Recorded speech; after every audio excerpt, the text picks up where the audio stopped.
C'est parti. Et je vous partage mon écran, juste le temps de la manipulation technique, s'il veut bien. Et ça part. S'en fiche. Voilà. Est-ce que vous voyez bien? Oui. Oui, super. Ok, alors c'est parti. Donc déjà, merci à tous d'être venus aujourd'hui. Il y a, en plus de moi, il y a Virginie qui est là, qui fait aussi partie de l'école. Virginie, si c'est OK de continuer à accueillir, c'est des personnes qui arrivent, comme ça me permet de rester concentrée sur ce que je raconte. Ça m'évitera de me couper. Et comme ça, vous découvrez Virginie aussi en même temps. Alors, au programme. Donc, on est parti à peu près pour 1h30 maximum. Donc, ce que je vais vous partager, évidemment, c'est ce qui a été promis quand vous êtes inscrits. Il y a forcément les 5 étapes ici du coaching neuro-identitaire qui permettent de libérer les croyances profondes. Je vais vraiment vous montrer au niveau du cerveau ce qui se joue et ce qu'il y a besoin comme déclic pour aller là. Mais juste avant ça, je vais vous faire une petite intro sur la manière dont le coaching évolue et pourquoi justement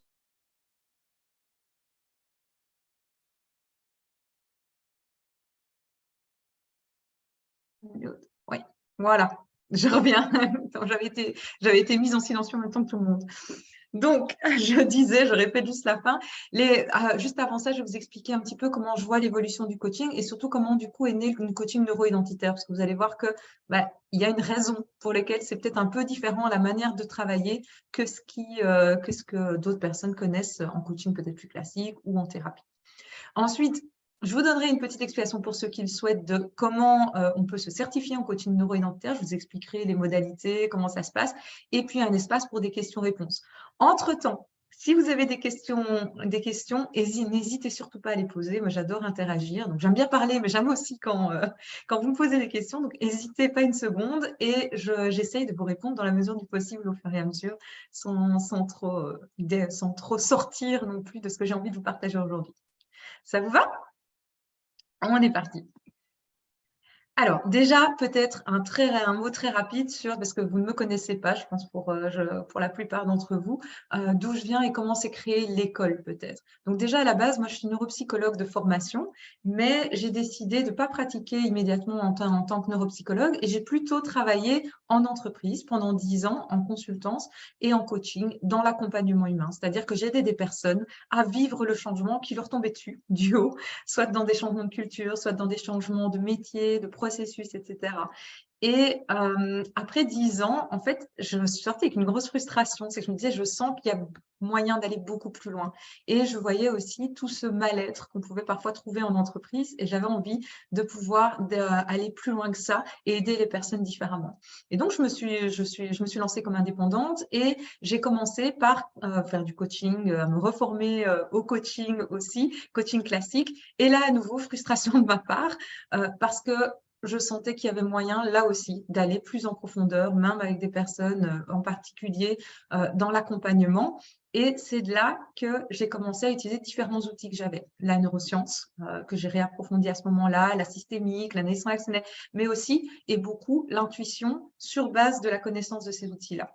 Et on est sorti un premier programme de développement personnel où, en fait, c'était censé être assez léger. Et finalement, les personnes en sont sorties dans les coachings collectifs, dans les coachings individuels, avec des grosses libérations, des grosses transformations, des libérations de trauma, des personnes qui étaient dans des relations toxiques via un employeur ou dans leur relation de couple et qui ont pu quitter, qui ont pu avancer. Et la question s'est posée, mais qu'est-ce qui se joue à cet endroit-là et qu'est-ce qui fait que la manière de coacher est différente et que ça permet ça dans un temps très, très court, en fait, en quelques séances. Alors, ça ne m'a pas suffi, donc je me suis aussi formée à des approches plutôt qui allaient travailler plus avec le corps, moins avec la tête, donc en état modifié de conscience. Et sur cette base-là, j'ai eu envie de créer, à l'époque j'étais associée, on a créé à 2 à la base, une approche qui permettait à tout le monde de pouvoir atteindre la même chose avec ses clients. Et de là est né le coaching neuro-identitaire.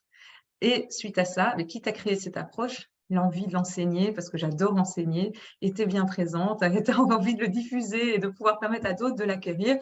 Et donc, c'est ce que j'ai fait ces 3 dernières années.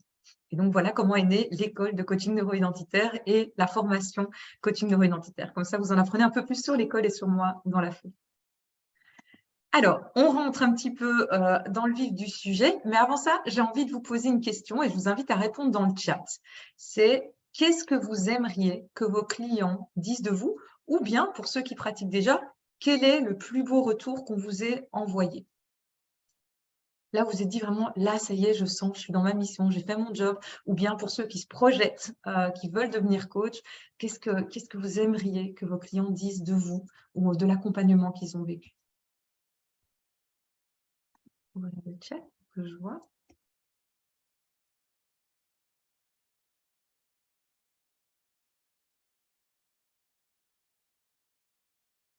Pas si facile, hein.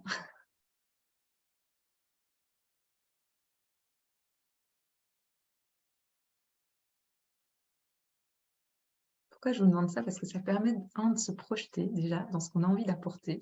Quand le client me dit: «Enfin, être écouté et compris dans son problème et ses ressentis», OK? C'est pas juste des conseils, mais c'est une personne très humaine, OK? Elle maîtrise son sujet, elle impacte, elle me comprend. Cerner bien les personnalités pour une cliente et une autre, je n'en reviens pas d'être arrivée à vivre mon rêve. Ouais. Réussi à me permettre de me transformer en profondeur. OK. Donc, je vois qu'il y a en effet différentes choses et que ça dépasse juste l'atteinte d'un objectif qui pourrait venir chercher. J'aimerais que les clients soient satisfaits du résultat, que celui-ci soit celui attendu, tout simplement que la cliente soit bien dans sa peau. Oui. Donc, je retrouve beaucoup de choses dans ce que vous me dites de transformation profonde, d'être bien dans sa peau, d'atteindre ses rêves. On voit que ça va au-delà souvent de juste le premier objectif, le premier symptôme avec lequel ils vont venir vous voir en général. Et quand il ne m'a pas vendu de l'information, mais de la transformation, oui. Et quand j'ai posé la question, pourquoi je vous le demande aussi, parce que ça me permet toujours de voir si on est sur la même longueur d'onde, un grand déclic qui m'a permis de changer ma façon de voir la vie, bienveillante, transformatrice. Ouais, super. Et en effet, quand j'ai posé la question à différents coachs qui ont été formés dans l'école ou en dehors, eh bien, les réponses que j'ai eues, c'est généralement ce qu'on leur a renvoyé qui les allait plus toucher, c'est « j'y croyais pas, tout redevient possible, je savais pas que c'était moi, cette femme-là, je me sens libérée d'un fardeau, j'ai vu ce qui était unique en moi, j'avais travaillé mais ça restait présent et là c'est derrière, je vis un calme intérieur ». Et on voit que la vision de la vie qui a changé, que j'ai retrouvée ici, que l'un ou l'une de vous a partagé.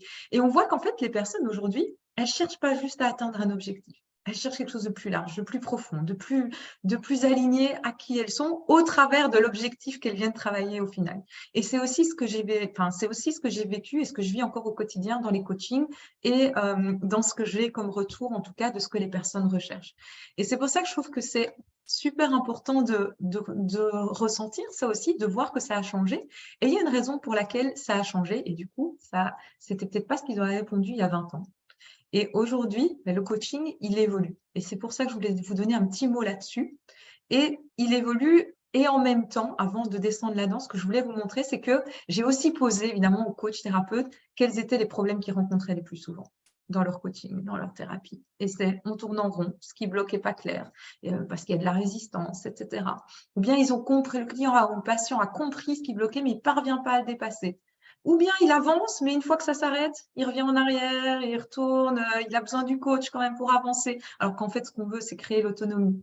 Donc, tout ça, ce sont des choses qui reviennent. Et l'un dans l'autre, ça m'a permis de voir un petit peu ce qui jouait dans le coaching et comment ça avait évolué. Et le coaching, ces 20 dernières années, c'était basé sur le sport. Et souvent, on le remet encore en avant, hein, le coaching, ça vient du coaching sportif, etc. Sauf que ce qu'on a tendance à oublier, c'est que le sportif, il avait un objectif, c'était d'atteindre la victoire. Et on lui demandait, un, de faire preuve de discipline et deux, de sacrifier tout le reste. Or, aujourd'hui, la discipline, les neurosciences ont montré que notre cerveau n'était pas trop bien fait pour la discipline. C'est-à-dire que si il est concentré sur une chose, ça va, il peut faire preuve de discipline. Mais s'il doit faire preuve de discipline dans différents domaines, eh bien, ça va se compliquer, il ne va pas y arriver. Or, tous les matins, si vous avez des enfants et qu'il faut déjà arriver à les calmer, résister aux cris, etc., vous faites preuve de discipline. Quand vous arrivez, quand vous travaillez, que quelqu'un vous saoule, que ce n'est pas agréable, qu'il y a une discussion qui n'est pas sympa, vous faites preuve de discipline. Quand vous résistez à ce petit chocolat sur le côté, là, à ne pas vous jeter sur le frigo, vous faites preuve de discipline. Quand vous vous dites qu'il faut aller faire du sport, vous faites preuve de discipline. On a ça en permanence, à longueur de journée, sans même s'en rendre compte. Ce qui veut dire que la discipline, il n'en reste pas beaucoup pour atteindre ses objectifs. Et donc, quelque part, ce qui vient frapper, c'est que on continue quelque part à essayer de mettre cette discipline. Et dans le coaching, souvent, il y a des plans d'action. On va questionner les personnes sur qu'est-ce qui pourrait venir interférer, mais il y a quand même une discipline à garder qui est là. Et ça, aujourd'hui, on sait que le cerveau, c'est pas comme ça qu'il fonctionne le mieux. La deuxième chose, je parlais du coaching sportif, c'est tout sacrifier pour atteindre son objectif. Il y a peu de personnes, en tout cas, moi, j'en ai pas encore eu, qui sont venues me voir et qui me disaient « je suis prêt à tout sacrifier pour atteindre mon objectif ». En général, ils cherchent un équilibre, ils cherchent un bien-être, ils cherchent de la sérénité. Et ça non plus, quelque part, ça a évolué. Et c'était peut-être pas le cas il y a 20 ans, parce qu'on était plus dans soit de carriériste, soit de, voilà, on avait un objectif, on s'y tenait. Aujourd'hui, on veut plus d'équilibre, on sait qu'on cherche autre chose. Et donc, tout ça a fait que le monde a évolué, la science a évolué, on sait différentes choses. Le coaching, quelque part, est amené forcément à évoluer également. C'est pas parce que ce qu'on enseignait il y a 20 ans était parfait pour il y a 20 ans qu'il l'est encore aujourd'hui. D'où la création aussi du coaching neuroidentitaire avec une ambition de faire évoluer là-dessus. Alors, pourquoi neuroidentitaire? Parce que souvent, on me demande c'est quoi ces mots alambiqués, c'est quoi ces mots prétentieux? Je l'ai déjà reçu souvent. Alors, coaching, je parle de coaching parce qu'il reste malgré tout cette ambition d'atteindre ses objectifs, d'atteindre ses rêves, d'atteindre quelque chose. Généralement, on ne vient pas en coaching juste parce qu'on se sent mal. Ou en tout cas, ça va être le rôle du coach de mettre très vite de la lumière sur qu'est-ce qu'on veut atteindre, qu'est-ce qu'on a envie de changer dans sa vie. Il y a vraiment cette volonté de changer. Neuro, parce qu'en fait, comme je vous disais, on ne va pas aller axer sur le côté discipline, sur le côté mindset de champion, on va plutôt aller dans le respect du fonctionnement naturel du cerveau. C'est-à-dire que vous allez voir que tout ce que je vous montre, en fait, le but sera de fluidifier, de ne pas aller à l'encontre de ce qui est naturel, mais au contraire, de suivre et de créer le flow. Et enfin, identitaire parce que ça se fait au travers d'une évolution de l'identité. Et je vais vous expliquer ce que je mets derrière identité, parce qu'on a tous des définitions différentes, et donc ça nous permettra au moins de parler de la même chose là-dessus, quel que soit le terme que vous employez potentiellement. Et quand on travaille à ce niveau-là, ça a un impact pas seulement sur l'objectif, ça a un impact sur tous les domaines de vie, un impact positif. Parce que ce qu'on change en profondeur, et vous allez voir, je vais souvent parler de profondeur, va rayonner sur l'ensemble. Ça va jusque-là ? Alors, l'identité. Avant de définir l'identité, je vais juste revenir à un ou deux concepts avant. Déjà, on a tous des besoins de base. Être aimé, être valorisé, être entouré, être en sécurité, être en vie de manière plus générale, et tout ça sert à vivre, à sentir la vie en nous. Ces besoins de base-là, en réalité, tout notre cerveau on va passer notre vie à essayer de les nourrir, ou quand on n'arrive pas à les nourrir, à se protéger de la douleur que ça crée. Notre cerveau, il répond à ces deux choses-là. Nourrir nos besoins de base et éviter la douleur quand ils ne sont pas nourris. Et pour répondre à ces deux besoins-là, qu'est-ce qu'il va faire? Il va créer des stratégies de protection. Et ces stratégies de protection, généralement, elles sont très simples. Il y en a de toutes sortes, mais généralement, elles vont principalement viser à étouffer la part de nous qui nous donne l'impression qu'on est moins aimé, qu'on est moins valorisé, moins entouré, moins sécurisé. C'est-à-dire que si quand je suis petite, je sais que quand j'exprime mon opinion, que je m'affirme, on va me recadrer, je vais me faire gronder, ou on ne va pas me donner d'attention, eh bien, je vais apprendre que exprimer mon opinion n'est pas valorisé, et donc je vais apprendre à arrêter de le faire. Et donc, je vais partir avec la vie du groupe, je ne vais pas oser mettre mes limites, je ne vais peut-être pas oser dire non, je vais peut-être pas… Voilà, donc ça, ce sont toutes des choses, et donc, il y a des parts qu'on va étouffées, des parts d'ombre qui ne sont pas mauvaises en fait. C'est juste qu'on a appris qu'elles ne nous servaient pas pour remplir nos besoins de base, en tout cas à l'époque quand on était petit. Et il y a des parts de lumière, ces parts que, tiens, si je fais plaisir à l'autre, je me sens davantage aimée, donc ça, je vais mettre en lumière. Les parts d'ombre, les parts de lumière, il n'y a pas de bon ou de mauvais. C'est juste des parts qu'on a étouffées ou révélées. Mais le principe de base, c'est qu'on a toutes ces parts en nous, tous, chacun d'entre nous. Donc on est tous capables de tout. C'est juste qu'on est venu les bloquer. Et c'est l'identité, du coup, qu'est-ce que c'est? Eh bien, l'identité, c'est juste une photo à un instant T de ces parts qui sont révélées et de ces parts qui sont étouffées. C'est comme si on venait prendre un petit appareil photo et qu'on regardait, il y a les parts de lumière, les parts d'ombre, à un moment donné. Ce qui veut dire qu'on sent bien que l'identité, elle peut évoluer. Et qu'est-ce qui vient bloquer l'atteinte de nos objectifs et de nos rêves en général? Eh bien, c'est parce qu'on a une part d'ombre qui nous servirait bien dans cette atteinte-là et qui est étouffée aujourd'hui.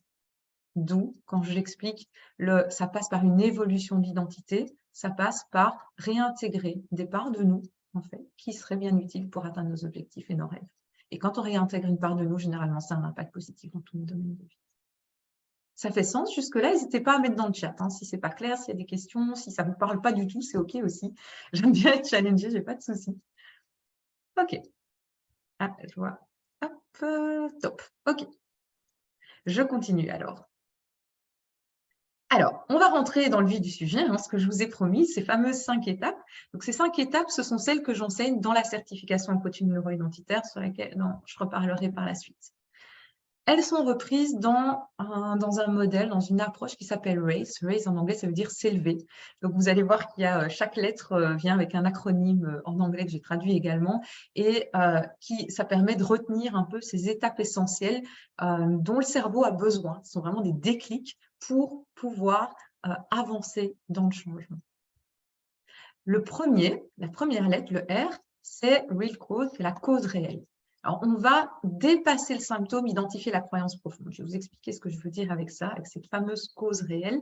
Et je vais vous donner d'abord une petite explication sur le fonctionnement du cerveau pour que ce soit clair. Donc, dans le cerveau, quand il y a une croyance qui se crée, quand on est enfant ou plus tard, en fait, il y a différents neurones qui vont venir s'associer. Ils s'associent entre eux. Généralement, une croyance, il va y en avoir d'autres qui vont venir s'accrocher, qui vont venir se superposer. Et donc, ça va créer des couches de croyances. Et dans le cerveau, on a ces espèces d'amas de neurones, on va dire, de réseaux neuronaux qui viennent s'agrandir de plus en plus en fonction des différentes croyances qui se superposent. Le problème, c'est quoi? C'est que quand on touche à une croyance de surface et qu'on essaye de l'enlever, vous voyez, c'est quand la personne l'a identifié que ça commence à résister, là, on sent que ça ne part pas. Mais souvent, et même quasi tout le temps en fait, c'est parce qu'il y a d'autres croyances en dessous qui sont toujours présentes. Et donc, si on essaye d'enlever la première croyance, mais qu'en réalité, ce qui va bloquer l'action, ce qui va bloquer le mouvement, c'est en dessous, eh bien, la première va se maintenir pour protéger celle du dessous. Et donc, on ne va pas pouvoir libérer. Alors, je vous donne un exemple très concret avec quelqu'un qui viendrait dans un accompagnement. Généralement, ils viennent avec des symptômes. Hein. Là, ça peut être quelqu'un dans une entreprise, par exemple. Pour l'instant, j'ai beau travailler, je m'épuise, je sens que je suis au bord du burn-out. En plus, je n'atteins pas les résultats que je veux parce que je ne suis pas reconnue pour ce que je fais, etc. Ils viennent avec les symptômes. Ce qu'on fait souvent, normalement, la plupart des coachs thérapeutes mettent en avant les premières croyances et on détecte, après quelques interrogations, que la personne entretient la croyance « il y a toujours moyen de faire mieux ». Et donc, elle va être perfectionniste, elle va passer beaucoup de temps, elle va tout le temps être dans le « j'en fais plus, j'en fais plus, j'en fais plus ». Le problème, c'est que si on lui dit à cet endroit-là « oui, mais tu as bien compris, il y a toujours moyen de faire mieux, ça ne te sert pas comme croyance ». Bouge pas. Oui, j'ai bien compris, oui. Mais ça ne bouge pas. Malgré tout, il reste là-dedans. Parce qu'il y a d'autres choses qui vivent en dessous. Alors, je vais repartir de tout en bas maintenant et puis on regardera ce qui se joue au milieu. En bas, en fait, on a deux types de croyances en profondeur. On a ce que j'appelle les croyances cœur et qui sont nées d'un vécu répété. Une croyance cœur, c'est par exemple, généralement elles sont inconscientes celles-là, hein. Il y a vraiment, on peut les conscientiser bien sûr, mais elles vont revenir. Ça peut être je suis aimée pour ce que je fais, pas pour ce que je suis. C'est quelque chose qui peut être très profond. Ces croyances cœur, mon hypothèse en tout cas, c'est qu'elles vont revenir toute notre vie. Si on les a, elles ne bougeront pas. Elles sont tellement ancrées. Mais ce n'est pas un souci, on peut mettre de la conscience dessus et ça peut déjà aider. Mais on ne va pas spécialement les relâcher. Oui, perfectionniste, premier énéatype de l'énéagramme Ludovic. Mais tu verras qu'il y a du perfectionnisme dans d'autres types de l'énéagramme aussi. Je mentionnerai l'énéagramme à la fin parce que tu vas voir que c'est un outil que j'utilise beaucoup aussi, que j'aime beaucoup. Quand il est bien utilisé, il est puissant. Alors, donc ça, ces croyances cœur, elles permettent de conscientiser. Et justement, merci pour le lien du coup, parce que moi, j'utilise l'énéagramme pour conscientiser ces croyances cœur, justement, comme outil. Quand on le connaît suffisamment en profondeur, il est super puissant pour aller chercher ce type de croyances et les mettre en lumière. Par contre, on ne va pas, selon mon hypothèse, en tout cas, on ne va pas pouvoir les libérer, celles-là. Elles vont revenir toute notre vie. Mais il y a une couche intermédiaire qui sont, s'il veut bien réagir, s'il ne veut plus, voilà, les croyances identitaires. Et c'est elles qui vont induire ces schémas bloquants. Et les croyances identitaires, donc quand on part de la croyance cœur, je suis aimée pour ce que je fais, pas pour ce que je suis, ça va créer des croyances, par exemple, de si je suis aimée pour ce que je fais, pas pour ce que je suis, ma capacité à être aimée va dépendre de l'impact de mes actions. Et donc, on va avoir tendance à regarder l'impact, le résultat que j'obtiens et je vais juger de ma valeur là-dessus. Donc, mon estime de moi va en dépendre, etc. Ça va pouvoir générer potentiellement une autre croyance. Mais si on m'aime pour ce que je produis, bah, je vais élever la barre tout le temps parce que ça va ça va augmenter l'impact produit. Donc, forcément, on va m'aimer plus. Donc, hop, je vais élever la barre systématiquement. Et du coup, on va se répéter, on va se créer la croyance de je suis toujours capable de mieux, de plus. Parce qu'après tout, à chaque fois, je monte la barre, je pousse, sauf qu'à un certain moment, on va s'épuiser, on revient dans le symptôme.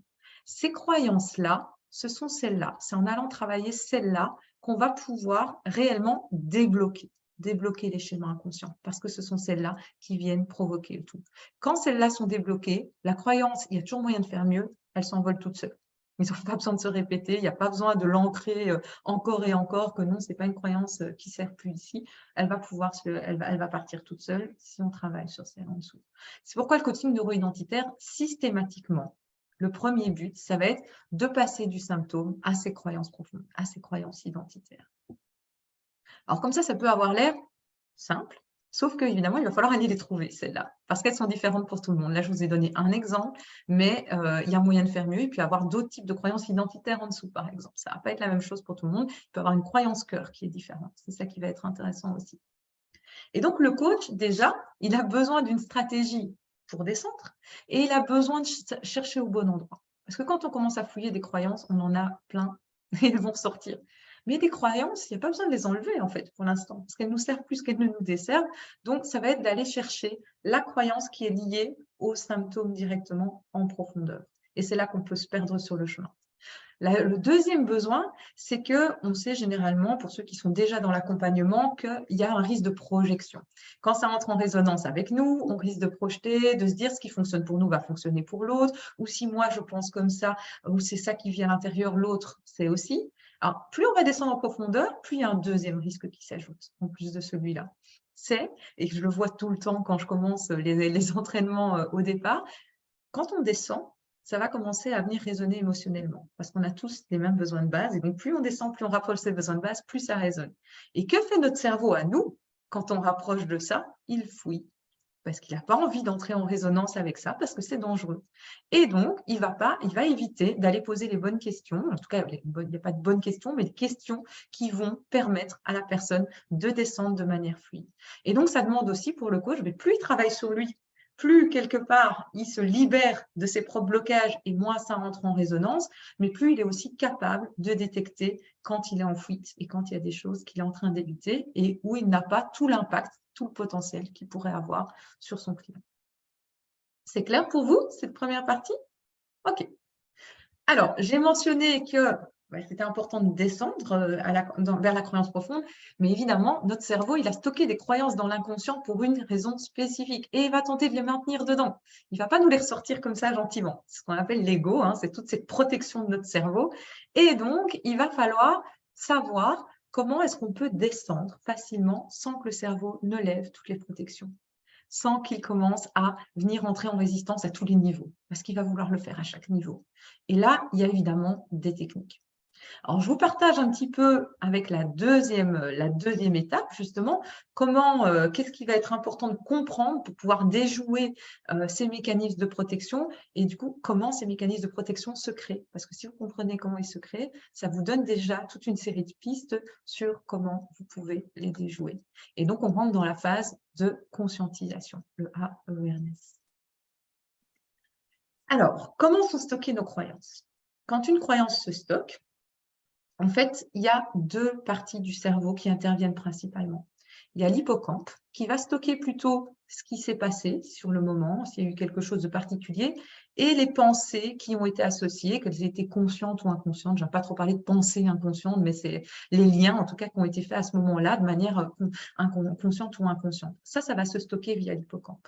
À côté de ça, il y a l'amygdale, dont vous avez peut-être déjà entendu parler aussi dans le cerveau, qui s'active notamment par rapport à l'émotionnel et qui va stocker le contenu émotionnel de nos souvenirs. Généralement, s'il le stocke, c'est soit parce que c'est émotionnel joyeux, mais celui-là, il ne va pas poser problème par la suite, ou bien parce qu'il y a eu des émotions qu'on juge comme négatives.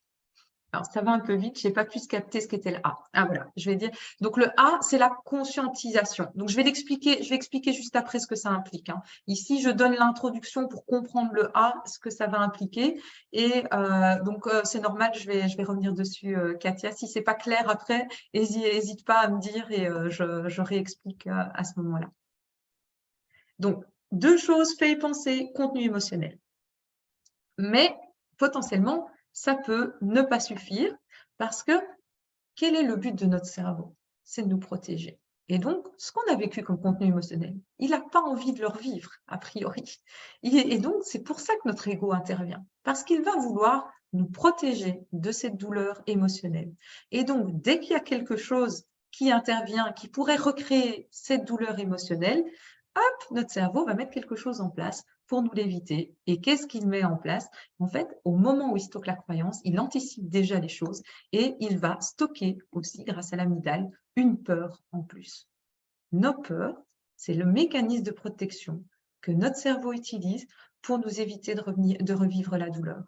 Et il va protéger tout ça, enfouir tout ça bien profondément. Ça va jusque-là? Ok, je continue. Alors, à quel point il le met en profondeur et à quel point la peur est grande? Eh bien, ça va dépendre de deux choses. Ça va dépendre en fait, de l'amplitude du vécu qui dépend de l'intensité de la douleur émotionnelle. Donc, si je vis un gros choc, un gros trauma, même une fois, ça va s'ancrer très, très profondément. Mais aussi, ça peut dépendre de la répétition. C'est-à-dire que si je vis quelque chose, même léger, mais de manière régulière au quotidien, etc., eh bien, ça peut ancrer également une peur profonde. Et donc, ça va être une peur importante et donc ça va être mis en profondeur dans notre cerveau pour éviter de le revivre. Donc, cette peur, c'est celle-là qui va se déclencher tout le temps. Donc, quand vous sentez de la résistance chez les personnes, en fait, c'est cette peur qui vient s'activer. Et donc, de un, ça va être important d'aller chercher les peurs, évidemment en profondeur, parce que c'est celles-là qui viennent tout bloquer, qui viennent maintenir, bien cacher la croyance initiale, mais ça va aussi être important de pouvoir y aller en douceur dans la descente pour ne pas activer ces peurs-là, ou en tout cas pour qu'elles restent gérables pour la personne sur le moment. Alors, du coup, qu'est-ce qui est important dans cette phase de conscientisation? Eh bien, c'est ce que je dis, c'est vraiment déjouer ces mécanismes de protection naturelle. Ça va être de descendre, et il y a certains types de questions, certaines choses dans la posture, toute une série de choses qui permettent de descendre très rapidement. Donc, par exemple, aujourd'hui, quand je coach, en 10-15 minutes, généralement, il y a moyen de trouver la peur profonde. Alors, il y a des personnes qui vont être plus dans la résistance, donc ça peut prendre un petit peu plus de temps. En tout cas, on va descendre assez vite et puis ça va bloquer un moment. On va continuer à redescendre parce que là, il y a toute une série d'outils, évidemment, qui viennent servir, qui viennent appuyer ça pour lever ces mécanismes de protection. C'est des outils que j'enseigne dans la certification aussi, mais ça va permettre, en tout cas, de faciliter, de fluidifier et donc de descendre progressivement de manière assez rapide. Il ne faut pas plusieurs séances. Dès la première séance, on peut arriver à trouver la peur profonde. Il ne faut même pas une séance complète, généralement, pour arriver à trouver cette peur profonde. Une deuxième chose qui est importante à ce stade-là, et c'est là que j'utilise la systémique, mais de manière extrêmement appliquée, c'est-à-dire via une approche ultra simplifiée, mais efficace. Je suis une grande fan du le plus simple et le plus efficace. Ah, je vois une question, le bilan de dissonance cognitive. Oui, Ludovic, si tu peux expliquer ce que tu veux dire, je vois bien ce qu'est la dissonance cognitive, mais comment tu la lis ici dans ce cadre-là, peut-être. Comme ça, si tu m'expliques, je peux rebondir dessus. Merci. En attendant, je continue. Donc, il va falloir également sortir son client de la victimisation. C'est-à-dire que s'il a l'impression que ça ne dépend pas complètement de lui, et en surface, généralement, il peut encore relativement vite l'entendre. Et encore que ça va dépendre des clients qu'on a. Mais plus on va aller en profondeur, plus le cerveau va essayer de mettre tout le contrôle à l'extérieur de l'environnement, etc. Donc là aussi, ça va être important d'avoir des outils qui permettent de sortir son client de cette croyance profonde, qui est une protection également, que c'est l'extérieur, en fait, c'est l'environnement, c'est pas moi, j'ai pas le choix, il y a quelque chose, c'est pas réellement chez moi ou c'est pas que chez moi. Tant qu'il pense que ce n'est pas que chez lui, il ne va pas agir. Donc ça aussi, ça va être important de pouvoir aller quelque part très vite le travailler. Et la troisième chose qui va être super importante, c'est de rééquilibrer mais rééquilibrer au bon niveau de profondeur. C'est-à-dire qu'on ne va pas rééquilibrer tout à fait de la même manière si on est sur une croyance de surface, comme je montrais au début, ou si on est sur une croyance profonde. Donc là aussi, il y a des manières de rééquilibrer qui permettent déjà à la personne d'avancer énormément. Vous allez voir que ça ne va pas suffire encore, parce que notre cerveau, il va nous trouver tous les moyens possibles pour résister. Mais au moins, vous commencez à voir les différents types de résistance qui peuvent venir se mettre, et ça va être important de les adresser en fonction, parce que souvent, on se retrouve dans un coaching ou dans une séance de thérapie avec « je sens que ça résiste, mais je ne sais pas très bien pourquoi, ou je ne sais pas très bien ce qui est en train de se jouer ». Et c'est vraiment ça qui est important, parce que du coup, on peut agir au bon endroit. Ça va, Katia, c'est plus clair aussi à partir de là? Donc, je donne les grands principes, évidemment, j'essaie d'expliquer ce qu'il y a derrière. Bon, vraiment le comment, du pourquoi, du détail, évidemment, là, il me faut beaucoup plus de temps. C'est ce que je fais dans la formation. Ok, super, si c'est clair, c'est parfait. C'est mon but pour aujourd'hui. Alors, troisième étape, ça va être de responsabiliser son client et de l'amener au point de non-retour. Alors, quand je parle de responsabilisation, généralement, la plupart des coachs un peu me disent « oui, ça je fais, je mets le cadre, etc. » Oui, ça c'est parfait, c'est déjà une base essentielle, mais plus on va descendre et plus il va falloir responsabiliser à un autre niveau. La personne, le cadre ne suffira plus quand on va descendre parce que son cerveau va vouloir se protéger. Ah, je lis les commentaires juste bloqués sur l'hippocampe et les amygdales. Ah, Yanis, donc l'hippocampe, c'est vraiment ce qui va stocker plutôt les faits et les pensées. L'amygdale, donc ce n'est pas les amygdales, c'est l'amygdale qui est une région du cerveau au singulier, elle va stocker le contenu émotionnel. Parce qu'une croyance, c'est toujours une pensée ou en tout cas un lien qui est fait avec ce qui est vécu et une émotion. Et donc, l'amygdale va stocker les deux. Et en plus de ça, l'amygdale va venir créer une peur pour éviter de revivre cette douleur émotionnelle. Voilà. N'hésitez pas à me dire si c'est plus clair. Alors, allez chercher des informations sur les valeurs, les limites, la motivation, etc. du coaching.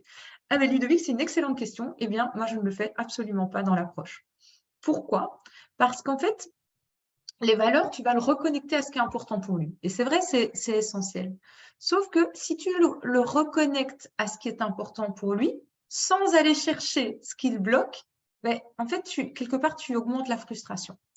Parce que il va rêver encore plus de ce qu'il a envie, de ce qui est essentiel pour lui, de ce qu'il se raconte, qui serait idéal dans son monde. Mais en même temps, comme à l'intérieur de son corps, il y a tout qui crispe et qui tire vers l'arrière parce que ça continue à bloquer en profondeur, mais tu creuses l'écart en faisant ça. Et donc, quelque part, moi, je vais travailler les valeurs après, à la limite, parce que ça permet alors d'ancrer une fois que le blocage est enlevé. Et là, ça permet vraiment de lancer dessus. Décalage entre le soi idéal et le soi réel, oui, c'est vraiment ça. Et le soi idéal, mais souvent, ça fait plus de mal que de bien. Et donc, moi, je vais plutôt travailler à l'inverse, d'accueillir ce qui est déjà là, d'accueillir toutes ces parts de soi, mais qui généralement sont étouffées, alors qu'en fait, elles servent. Et donc, on va plutôt aller travailler là-dessus. Et là aussi, il y a des outils, des choses claires là-dessus pour ressentir. Plus la personne ressent que c'est déjà là, plus elle se sent en accord avec elle-même et plus elle va pouvoir avancer vers ce qu'elle rêve. Plus elle sent l'écart, plus ça crée du manque, plus c'est l'amygdale, justement, le cerveau qui est activé, qui va déclencher toute la réaction de stress en chaîne, et plus elle va quelque part friser, bloquer, rester sur place, ou bien être dans la fuite. Mais la fuite, ça peut être je bosse 10 fois plus, mais quelque part, ça ne me sert à rien ou ça ne m'amène pas vers mon but. Je vois Valérie, je suis d'accord avec toi, Audrey, ça bloque souvent à ce niveau, valeur versus attente. Exactement. Et donc, les valeurs, très bien, mais moi, je le fais après. Avec plaisir, Ludovic. Ok, donc quand on arrive là, il a conscientisé, il a vu au niveau profond ce que c'est, ce qui bloque, etc. Et là, notre cerveau, il a un dernier tour de passe-passe. C'est-à-dire que pourquoi est-ce que cette croyance, il la maintient? S'il la maintient, c'est qu'il y a un avantage. Notre cerveau ne garde rien qui ne lui apporte pas d'avantage. Donc quand on parle de croyance limitante, oui, mais c'est aussi et encore une croyance aidante, sinon il ne la lâcherait pas. Et donc tout l'intérêt, ça va être d'aller chercher quel est ce fameux avantage qu'apporte la croyance. Et tant que cet avantage pèse plus lourd sur la balance que ce qu'il a envie d'atteindre, eh bien il ne va pas bouger. Et notre cerveau, il va tenter, évidemment, à ce moment-là, je vais répondre Sarah juste après, Et c'est en effet, oui, bénéfices secondaires, je vais répondre même tout de suite, c'est en effet les bénéfices secondaires, c'est vraiment ça. Sauf qu'il n'est pas tellement secondaire en fait. Sinon, la croyance, elle serait lâchée. Il est même primaire, ce bénéfice. C'est celui qui est le plus important, sinon il aurait déjà lâché la croyance. Donc oui, on parle souvent de bénéfices secondaires, en effet, mais c'est celui qui a en fait le plus de poids. Et notre cerveau, évidemment, s'il peut trouver la facilité, il va essayer de le trouver. Et donc, il va entretenir un fantasme. Et ce fantasme, c'est quoi? C'est que quelque chose à l'extérieur va changer, indépendant de sa volonté, qui va le débarrasser du blocage, tout en gardant l'avantage qu'il a. Le problème, c'est quoi? C'est que tant qu'il est dans ce fantasme-là, et on est tous comme ça, on a tous ces fantasmes, et je peux vous dire, pour l'enseigner, le travailler sur moi encore et encore, à chaque nouveau blocage qui vient, je peux vous dire que il y a un fantasme qui réapparaît. Et systématiquement, il me faut toujours un petit peu de temps pour vous dire, là, c'est là que ça se joue. Je suis de nouveau en train d'attendre quelque chose. Et en fait, tant que j'attends, je ne bouge pas. Et c'est parce que j'ai cette impression que ça ne dépend pas de moi. Et donc, identifier ce fantasme-là. Et je vais donner un exemple très concret. Généralement, en coaching, c'est des personnes qui vont dire, qui ça fait 10 ans qu'ils n'en peuvent plus, qui sont harcelés par leur patron. C'est oui, mais dernièrement, j'ai vu quand même un signe ou deux. Donc, je pense qu'il est quand même en train de comprendre. OK, s'il ne comprenait jamais. Donc, tant qu'il y a ces fantasmes de peut-être qu'il va changer, je ne bouge pas. Pareil dans la relation de couple. Oui, mais enfin, on en a discuté, je vois quand même quelque chose il a fait un effort. Enfin, c'est vrai que les 2-3 derniers jours, plus trop, mais la semaine passée, ça allait quand même un peu mieux. Ok, tant que tu attends que l'autre change, quelque part, tu ne changes rien chez toi. Parce qu'il y a toujours cet espoir-là. Et ça fonctionne pour tout. Je l'ai avec des entrepreneurs de oui, mais ici, je me suis quand même réinscrit à une formation où je vais quand même avoir quelques outils marketing en plus. Donc, le fait que je n'ose pas me rendre visible avec les outils marketing en plus, je pense que ça ira. Okay, donc, un élément extérieur qui va venir, mais le blocage, il est toujours là. Donc, ça fonctionne dans tous les domaines. Notre cerveau est conçu comme ça pour aller chercher subtilement, hop, le petit truc qui fera qu'on ne va pas bouger. Et donc, qu'est-ce que ça veut dire pour le coaching? Responsabiliser à ce niveau de profondeur, ça va être tuer le fantasme. Alors, c'est très violent dit comme ça, hein, et j'ai mis volontairement le ballon aussi qu'on va venir éclater, parce qu'il y a toujours ce côté, Sarah, j'ai beaucoup de fantasmes, ouais. On en a tous beaucoup, je te rassure. Et on aime bien rester dedans en général, à mine de rien. Même quand on a l'habitude de bouger, souvent, on reste quand même volontiers dedans un tout petit peu, au moins avant de bouger. Donc, il va falloir tuer le fantasme. Le problème, c'est quoi? C'est que, et là, je vois les deux extrêmes en coaching, soit c'est ok, allez, maintenant ça suffit, on va lui tuer son fantasme, on y va. Et là, c'est tellement violent dans la manière de l'exprimer, dans la posture, non, mais ça, c'est pas possible, tu vas plus pouvoir rester là-dedans. Hop, ben, qu'est-ce que fait le cerveau? Il remet tous les mécanismes de protection, ça ferme. Et là, c'est tout un coup, mais enfin, pourtant, il a vu, j'ai essayé de lui montrer, je vais réinsister, j'ai repris ses mots, j'ai insisté, et quelque part, il a toujours pas compris, il s'est mis à résister d'autant plus. Ouais. C'est parce que quelque part, il y a quelque chose dans la formulation, dans la posture, dans la manière d'aborder, de tuer ce fantasme qui vient jouer. Et souvent, j'ai l'autre extrême, encore plus souvent même, parce que souvent, quand on veut être coach, quand on veut être dans l'accompagnement, on a quand même un petit côté sauveur, qui a ses bons côtés, qui a ses mauvais également. Et dans notre côté sauveur, on n'a pas envie de faire du mal à l'autre, on n'a pas envie de démonter quelque chose dans lequel il croit profondément. Et super souvent, qu'est-ce qu'on va faire? On va lui laisser des portes de sortie, lui laisser, on va pas vraiment tuer ce fantasme, on va vaguement lui montrer, mais on va le laisser s'échapper par tous les côtés. Et ça aussi, c'est un problème, parce que ça veut dire que la personne, quelque part, on lui rend pas service. On va l'amener à rester là où elle est et elle va commencer à tourner en rond. Donc, on ne se rend pas service à soi, on ne rend pas service à son client. Et donc, c'est là que trouver la posture, la formulation juste sont importantes. Parce que une fois qu'on arrive à avoir cette posture bienveillante, mais confrontante, et je ne vais même pas mettre le mais, je vais mettre et confrontante, il y a les deux, bienveillante et confrontante, la personne, il n'y a pas ces mécanismes de protection qui s'y aident. À aucun moment, je n'ai reçu le retour de « Waouh, c'était quand même violent là ». Et pourtant, ils ont compris, ils ont bougé. Donc, cette posture-là, c'est quelque chose qui se travaille. Et en fonction de notre propre tendance à agir un peu en force ou au contraire à prendre des gants, eh bien, ça va jouer. Alors, je me dis, Ludovic, c'est l'électrochoc, faire prendre conscience au coach de son niveau de responsabilité, au coaché. Oui, mais c'est pas… Parce que souvent, j'ai vu des coachs faire ça. En remettant le niveau de responsabilité, c'est parfois extrêmement culpabilisant. Or, la culpabilité, ça fait quoi? Ça ferme tout. Donc, ça crée de la résistance. Donc, c'est là aussi, et l'électrochoc, si c'est trop violent, pareil, ça ferme tout. Donc, c'est vraiment un dosage et une façon de faire qui va influencer pour que vraiment, il passe ce cap-là. Et c'est de l'entraînement aussi là-dessus qui demande. Parce que souvent, c'est quelque part la partie la plus simple du modèle, parce que c'est vraiment pas très compliqué, mais c'est la partie la plus complexe à appliquer. Et généralement, c'est quand je monte, je fais « Ah oui, ça va ». Et puis quand on commence à tester les exercices, ça va pas du tout. Parce que c'est là qu'il y a tous nos propres mécanismes de protection qui se réveillent. Je vais essayer de lui faire plaisir ou pas trop confrontant ou au contraire. Ça va pour cette partie-là? Ok. Alors, je continue. La partie, le S, le switch, la transformation. Alors, déjà, avant même de rentrer là-dedans, si vous faites bien le job pour le R, le A, le I, il y a, dans une grande majorité des cas, ça va commencer à se libérer tout seul. La croyance va partir toute seule. Parce que ce qui va être important, c'est que la personne prenne vraiment cette décision avec elle-même, qu'elle ressente dans son corps, ça, je ne veux plus, et qu'elle avance. Le RAI permet d'atteindre ça dans la plupart des cas. Alors, quand est-ce qu'on va avoir besoin d'aller plus loin? Eh bien, il y a deux choses. Soit la personne est bien consciente de la croyance, elle a vraiment décidé, elle n'en veut plus, elle veut bouger, on est bien allé au fond des choses, mais il y a une charge émotionnelle qui est trop forte. C'était tellement fort, enfant, que le cerveau est en mode survie. Il est en mode danger, il ne veut pas s'autoriser à vivre ou à risquer de revivre la douleur. Ça, c'est une des raisons. La deuxième chose, c'est que le cerveau, malgré toutes les précautions qu'on prend, garde ses mécanismes de protection et donc on n'arrive pas à descendre jusqu'au bon niveau de croyance mentalement.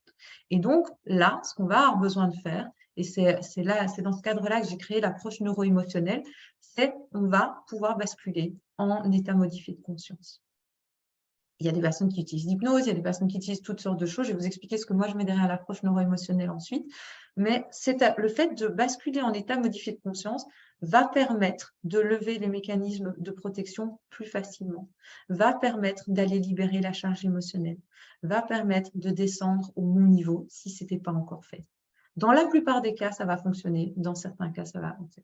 Signification du I, oui, c'est le involvement, donc c'est responsabilisation et engagement. C'est vraiment ce moment, décision, engagement, c'est vraiment ce moment où la personne va décider d'avancer, où il n'y a plus de fantasme, donc il n'y a plus que moi, et j'y vais. Et donc tout ça, c'est aussi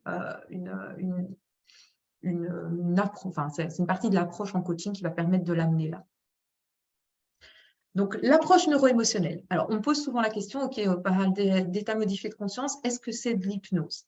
Alors, j'ai envie de dire oui et non, dans le sens où, oui, on vient dans les mêmes ondes du cerveau que l'hypnose. Non, ce n'est pas de l'hypnose parce qu'il y a énormément de choses qui diffèrent. Donc, je vais vous expliquer plutôt déjà, quand je parle de cet état modifié de conscience, de quoi je parle et pourquoi on a besoin par moment d'y aller. Alors déjà, notre cerveau, il va basculer toute la journée entre différents types d'ondes. Des ondes plus rapides, qui sont les ondes bêta, c'est quand on est actif, on est éveillé, on est conscient, on est concentré, etc. Il va basculer régulièrement dans des ondes alpha, en plein milieu de journée, simplement quand on est un peu plus rêveur, on décroche un petit peu, on est un peu plus relax, tranquille, etc. Quand on va se mettre au lit, il va régulièrement passer il va systématiquement, passer dans les ondes θ, qui sont ces ondes entre le sommeil et quand vous sentez que vous êtes déjà en train de partir, mais pas tout à fait, eh bien, ce sont ces ondes-là qui interviennent. Et delta, c'est les ondes du sommeil. Donc là, on n'a pas envie de le mettre dans ces ondes-là, sinon il dort. Donc, ce qui va être important, c'est que, en fait, quand il vit un trauma, son cerveau change d'onde en une fois. De manière immédiate, il part vers des ondes plutôt θ et il va stocker donc dans l'inconscient les choses. Et puis, il va revenir dans les ondes bêta, c'est comme s'il refermait le couvercle. C'est un peu comme ces stations de radio, si on passe en AM, en FM, on ne trouve pas la même chose. Eh bien, c'est la même chose. Si on travaille uniquement en cognitif, on ne va peut-être pas aller le trouver si le traumatisme est trop profond. Donc, ça va permettre d'aller rechercher les choses dans le même état de conscience où il a été créé. Alors, je regarde parce que je vois qu'il y a un message dans le chat. Projection dans l'état désiré, alors non plus. Donc l'approche neuro-émotionnelle, on peut le projeter dans l'état désiré dans certains cas, mais là aussi le risque, c'est que si cet état désiré est trop éloigné de ce qu'il vit aujourd'hui, là aussi on crée le manque. Et ça a été montré d'un point de vue neuroscientifique. Il y a des personnes qui se sentaient encore plus mal parfois après avoir fait juste une visualisation, ils se projettent dans l'état désiré. S'il leur semble très accessible et qu'ils ressentent ça dans leur corps, c'est OK, ça vient ancrer. Si par contre c'est un petit peu trop éloigné, ça crée le manque et ça fait pire que mieux. Ça va vraiment activer la réaction de stress. Donc un petit peu comme tout à l'heure. Donc c'est vraiment, là aussi, c'est important d'avoir des précautions. C'est pour ça que je trouve tellement important de comprendre ce qui se joue au niveau du cerveau en dessous, parce qu'il y a des choses qu'on fait, qu'on préconise en développement personnel, qui sont pas toujours top dans certains cas. Ou en tout cas, il faut savoir quand les utiliser. Alors, l'approche neuro-émotionnelle, du coup, je vous dis, c'est pas tout à fait de l'hypnose, mais il y a des choses. Donc, plutôt que de vous dire ce que c'est ou ce que ce n'est pas, je vais plutôt vous expliquer les principes de l'approche neuro-émotionnelle. Déjà, c'est une approche, on est en état modifié de conscience, mais on va garder le focus sur le présent. C'est-à-dire qu'on ne va pas faire revivre le trauma, on ne va pas faire régresser la personne à l'âge enfant, par exemple, si le trauma a été vécu enfant. Pourquoi? Parce que l'enfant, il n'a pas la capacité cérébrale de gérer, de prendre le recul par rapport aux émotions qu'il vit. Donc, si on le fait régresser là-dedans, c'est-à-dire qu'on fait régresser notre cerveau à un moment où il n'est pas capable de le gérer. Ce n'est pas le but. Donc, on va garder, on va le faire interagir, par exemple, avec la version de l'enfant, mais on va garder toujours le focus sur le présent. Parce que ce qui est important, ce n'est pas pourquoi il l'a vécu comme ça à l'époque, c'est pourquoi il le maintient encore aujourd'hui, cette charge émotionnelle. Et ça fait toute la différence. La deuxième chose, c'est que le coaché, il reste acteur de sa libération. Comment ça se passe? Eh bien, l'état modifié de conscience, il va rester conversationnel. C'est-à-dire qu'on va garder une posture coach, on va continuer à poser des questions un peu différemment parce que même les réponses que la personne va donner vont être un peu différentes dans cet état modifié de conscience. Elle va parler différemment, elle va utiliser des mots qui peuvent être légèrement différents, le ton va être différent, tout va être différent, mais donc le coach a besoin de s'adapter à ça aussi. Mais ça va être conversationnel. Pourquoi? Parce que quelque part, ça évite d'induire des choses pour lui et donc de projeter ce que nous, on pense bon pour lui. Là, c'est lui en permanence qui va décider de ce qui est bon pour lui, qui va faire le travail, ce qui veut dire que quand il va finir la séance, il sera beaucoup plus responsabilisé et il sera vraiment acteur de ce qu'il vit, de ce qu'il a vécu et de comment il a envie de le ramener dans sa vie de tous les jours. Et donc, l'impact va être beaucoup plus grand à ce niveau-là.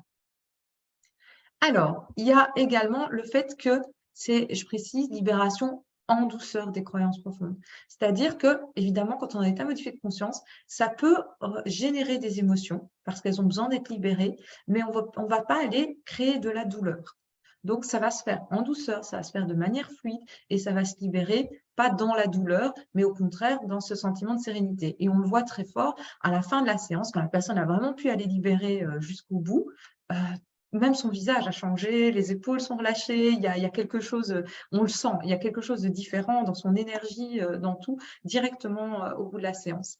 Et alors, quelque chose qui est important, parce que beaucoup de personnes utilisent des techniques, que ce soit EFT ou d'autres, et qui sont très bien, mais qui vont permettre généralement de libérer des émotions. Ici, on ne va pas seulement libérer les émotions. C'est-à-dire qu'on peut, via la technique, cette approche permet d'aller libérer, par exemple, la colère, la tristesse qui serait accumulée en surplus. Mais le problème, si on s'arrête là, c'est que sans aller chercher la croyance profonde et sans débloquer le fond du fond, la peur et la croyance profonde, c'est que dans les semaines qui viennent, dans les mois qui viennent, la colère et la tristesse vont se recréer. Et donc, il va falloir recommencer encore et encore. Ici, ce qu'on vit, c'est quelque chose qui est durable. Alors, ça ne veut pas dire qu'il n'y aura plus jamais de colère et de tristesse, mais elle sera plus générée par ce blocage-là, par cette croyance-là. Et donc, une fois qu'on va libérer ça, ça va être beaucoup plus durable. C'est clair là-dessus? Est-ce que vous avez des questions peut-être sur cette approche avant que j'aille plus loin? Clair pour tout le monde? Okay. Alors, dernière étape, c'est l'envol, où je parle parfois d'ancrage, donc on va ancrer les changements pour un effet pérenne. Alors, la différence par rapport à du coaching classique, pour ceux qui sont, avant d'aller là, pour du coaching classique, c'est que généralement, on fait un plan d'action, il doit être smart, les objectifs doivent être spécifiques, mesurables, etc. Ici, il n'y a pas besoin de ça. Pourquoi? Parce qu'en réalité, ce qu'on a fait, c'est qu'on a enlevé l'élastique, on a aidé la personne à se libérer de l'élastique qui la tire tout le temps en arrière. Donc, elle n'a pas besoin de forcer. Vous vous souvenez que je parlais de discipline au début. Elle n'a pas besoin d'être dans la discipline et dans l'effort pour mettre les choses en place. Et souvent, c'est marrant parce qu'ils viennent avec une chose qu'ils veulent débloquer. Quand ça débloque, ils disent non seulement j'ai fait ça, mais tu sais pas quoi, j'ai aussi fait ça, ça, ça, ça, ça dans ma vie et ça m'a permis d'avancer et c'est dingue, j'aurais jamais cru que j'oserais faire ça et on n'en a même pas discuté. Et en fait, toute sa créativité se réveille, tout se met en mouvement naturellement. Et il y a d'autres choses qui vont remonter après, qui vont faire que ça va continuer à travailler par la suite. Et donc, pas besoin de plan d'action compliqué. Donc, qu'est-ce qu'on fait dans cette phase-là? Eh bien, on va lui montrer quelles sont toutes les opportunités de prendre le nouveau chemin. Pourquoi? Je m'explique. Je vais prendre une analogie, je vais prendre la cigarette. Quand on est addict à la cigarette, généralement, il y a deux types d'addiction. Il y a l'addiction physique, où on a besoin de notre dose de nicotine. Ça marche aussi pour le chocolat, hein, pour ceux qui, comme moi, sont plutôt chocolat. Et il y a aussi l'addiction psychologique, c'est-à-dire que j'ai pris l'habitude et donc c'est plus facile pour moi de simplement faire ça parce que limite, j'en ai même pas envie, mais après mon café, hop, je prends ma cigarette et je vais la sortir. Ça, c'est ce qu'on appelle la dépendance psychologique et l'autre, la dépendance physique. Ici, si je garde l'analogie, ce qu'on a fait jusque-là, on a enlevé la dépendance physique, c'est-à-dire qu'il n'y a plus vraiment d'élastique, il n'y a plus le besoin de prendre le chemin de gauche, celui qui ne nous convenait pas. On a ouvert une porte, on peut prendre autant celui de gauche que celui de droite. Mais dans notre vie, on est sursollicité au quotidien par plein de choses. Et donc, par habitude, alors que les deux chemins sont ouverts, qui sont aussi faciles l'un que l'autre à emprunter a priori, par habitude, je pourrais reprendre celui de gauche. Et donc, on va simplement mettre en évidence pour la personne, lui faire remarquer un peu, mettre de la conscience sur toutes ces micro-décisions, tous ces moments dans le quotidien où ça va se représenter, où il va juste dire « bah oui, en fait, je ne veux plus aller à gauche, je vais juste prendre à droite ». Ou parfois, peut-être que gauche servira encore, parce que ça fera sens pour moi. On ne lui a pas fermé son chemin, on lui en a simplement ouvert un deuxième. Et on va, donc, en faisant ça, le rendre autonome là-dessus et lui permettre de continuer à évoluer, voire à se libérer d'autres blocages qu'il pourrait identifier. Voilà, ça c'est un petit peu ce qui se passe. Et du coup, je remets la diapo que j'avais au début. Mais quelque part, on ne tourne pas en rond parce que quand ça résiste, on sait pourquoi ça résiste et donc on sait quoi faire pour aller débloquer. Et même si la personne n'est pas prête à changer, l'approche permet de la mettre face à ça et de lui faire prendre une décision consciente avec tout ce que j'ai vu maintenant, là, ce n'est pas le moment pour moi, mais vous avez quand même provoqué une transformation. Pourquoi? Parce qu'à partir du moment où il décide en conscience de « c'est pas le moment pour moi » et je préfère garder l'avantage, le niveau de sérénité qui apparaît par rapport à l'état de stress qui était là quand il est venu chez vous, il n'est pas comparable. Donc, vous avez fait le job. En tant que coach, vous avez fait le job même s'il ne bouge pas. Parce que vous l'avez amené suffisamment loin et qu'il a pris cette décision pour lui-même en conscience. Et c'est ça qui fait la différence entre quelqu'un qui décide au final de ne pas bouger mais en conscience ou quelqu'un qui ne bouge pas parce qu'en fait, il n'y a pas eu ce qu'il fallait, il n'a pas vu ce qui se jouait et on n'a pas su l'amener à cet endroit-là. Et en plus, quelque part, comme il n'y a plus besoin de discipline, quand il va avancer, il va avancer. Il n'y aura pas de retour en arrière là-dessus. Ça va là-dessus? C'est clair? Donc ça, c'est pour les 5 étapes. Donc voilà, je vous ai dressé un peu le tableau, évidemment, en 1h30. Je vous donne ce que je peux là-dessus. Il y a bien plus, évidemment, à comprendre derrière. Très clair, super. C'est ce qui compte pour moi aujourd'hui, c'est que vous ressortiez déjà avec des clés et des compréhensions que vous n'aviez peut-être pas en venant. Alors, du coup, je vais passer pour ceux qui voudraient justement aller plus loin, pour ceux qui voudraient développer ce type de compétences, comment ça se passe dans l'école de coaching neuro-identitaire. La définition du E, donc le E, c'est l'envol. Et donc, c'est vraiment ce moment où on va permettre à la personne de s'envoler, on va la rendre autonome, on va ancrer le changement, lui mettre de la conscience sur les micro-décisions du quotidien et lui permettre d'être autonome. Katia, très envie de faire cette formation. Écoute, on en parle avec plaisir. Je te dirai après, du coup, comment on peut en discuter plus longuement. Alors, donc, pour ceux qui veulent déjà, parce que j'ai souvent la question, c'est dans quel type de coaching ça fonctionne? En fait, dans tous. Parce que vous l'avez compris, on va en profondeur. Donc, ça, que ce soit dans du coaching de vie, du coaching business, du coaching scolaire, du coaching sportif. Aujourd'hui, je pense que j'ai des personnes qui sont sorties de l'école, qui travaillent dans les différents domaines. J'utilise moi-même en coaching de vie, en coaching business principalement. Ça fonctionne tout aussi bien parce que généralement, ce qui bloque, c'est jamais en surface, c'est toujours au fond. Alors, il y a en réalité pas une formation, mais 2 formations. Pour suivre la deuxième, ça demande d'avoir suivi la première. Je vais vous expliquer tout de suite pourquoi. La première, donc on voit tout le modèle RACE et tout le travail cognitif. L'approche neuro-émotionnelle en état modifié de conscience n'est pas vue dans cette première partie. Pourquoi j'ai divisé en deux? Déjà pour des raisons d'investissement, parfois, parce que en reconversion, on ne peut pas toujours investir dans quelque chose de trop massif, mais aussi parce que certaines personnes, en fait, se contentent très bien de travailler en cognitif, parce qu'ils ont déjà d'autres outils peut-être pour travailler en état modifié de conscience, ou parce qu'ils vont rediriger vers quelqu'un d'autre et que c'est tout à fait OK pour eux comme ça. Donc, la première, c'est vraiment travail cognitif. Je vais vous donner plus de détails sur chaque formation après, mais avec ça, je peux vous assurer que vous avez déjà un impact qui est tout autre que celui que vous pourriez avoir en coaching classique. Alors non, il ne faut pas avoir de base de coaching. Donc oui, ça c'est une très bonne question. Donc en fait, aujourd'hui, moi, les personnes qui viennent suivre, j'ai autant des personnes qui n'ont jamais coaché de leur vie, qui débutent vraiment, que des personnes qui sont déjà coachs et qui ont déjà une ou plusieurs formations à leur actif. J'ai des psychologues qui viennent, donc qui pratiquent parfois depuis 10 ans et qui viennent chercher des outils en plus pour aller plus loin. Donc, j'ai vraiment un mix et en fait, c'est comme l'approche est tellement différente de ce qu'on enseigne en général, que j'ai moi-même acquise en psychologie, que j'ai acquise en coaching, comme elle est complètement différente, en fait, il n'y a pas de répétition. Et donc, même pour des personnes qui sont déjà formées, on n'est pas sur bah oui, mais ça je connais, ok, je vais attendre le truc enfin qui va m'apprendre quelque chose. Non, on est vraiment sur quelque chose d'autre, sur une approche complètement différente. Et donc, pour ceux qui débutent, quelque part, vous n'avez même pas les conditionnements, je vais dire, que vous avez pu avoir avec d'autres approches. Vous êtes encore vierge, donc vous pouvez acquérir l'approche directement. Donc ça, c'est la première certification en coaching neuro-identitaire. La deuxième, ce que j'appelle l'approfondissement. Donc là, il y a une partie où on va aller apprendre l'approche neuro-émotionnelle, comment travailler en état modifié de conscience. Et il y a une deuxième partie, et c'est là que je reviens sur l'énéagramme qui a été mentionné au début.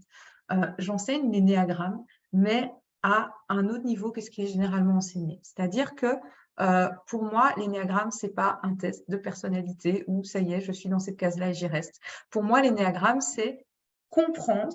En fait, c'est pour ceux qui ne connaissent pas, c'est 9 types. Moi, je préfère parler d'identité que de personnalité. En fait, c'est nos mécanismes de protection. On peut développer des mécanismes d'un certain type. Et il y a 9 types dans l'énéagramme. Et l'énéagramme est un outil magique pour détecter les mécanismes de protection d'une personne. Ça peut aller de la dissociation de ses propres émotions à certaines croyances qui sont ancrées plus profondément, à certains types surtout au niveau croyances identitaires, il y en a énormément. Et donc, j'ai pu les identifier à force de coacher à ce niveau-là. Et c'est vraiment ça que j'enseigne. Qu'est-ce que ça apporte? Pourquoi je l'enseigne là-dedans et je l'ai mise dans cet approfondissement? Parce que ça accélère encore fortement les coachings. Parce que très vite, on va pouvoir, et je ne le travaille pas avec un test de personnalité, mais vraiment en ressentir l'énergie de la personne. Qu'est-ce qu'on ressent par rapport à elle, qui nous donne une première idée sur son énéatype immédiatement. Alors, immédiatement ou après quelques questions. C'est juste un indice. Ça ne veut pas dire qu'on se fige là-dessus et qu'on va tout braquer là-dessus, mais ça donne un indice. Ce qui veut dire qu'au fur et à mesure, si ça se confirme, ça va nous donner déjà un temps d'avance sur tout ce qui se joue potentiellement en dessous et tout ce qui va venir bloquer. Ça nous permet d'adapter nos coachings à la personne, au type de protection de la personne. Ça va permettre également de pouvoir l'amener via le questionnement à s'en rendre compte et à travailler dessus si c'est nécessaire. Donc, c'est un outil qui, pour moi, est hyper puissant quand il est bien utilisé, je précise, et qui permet d'aller vraiment très loin aussi au niveau du coaching. Et c'est pourquoi je l'ai intégré là dans cette partie approfondissement plutôt identitaire. Alors, le type 8 est sous-type 5 et 2, d'après les flèches que je vois. Alors, justement, ce ne sont pas des flèches… oui, pardon, le schéma, je devrais le changer parce qu'en fait, je les ai enlevées, ces flèches. À la base, ce n'est pas spécialement sous-type, c'est la théorie initiale de l'énéagramme, mais je ne l'enseigne pas comme ça, en fait. Donc, je dirais que je devrais changer l'image, je l'ai changé dans ma formation. Pour moi, on a un type.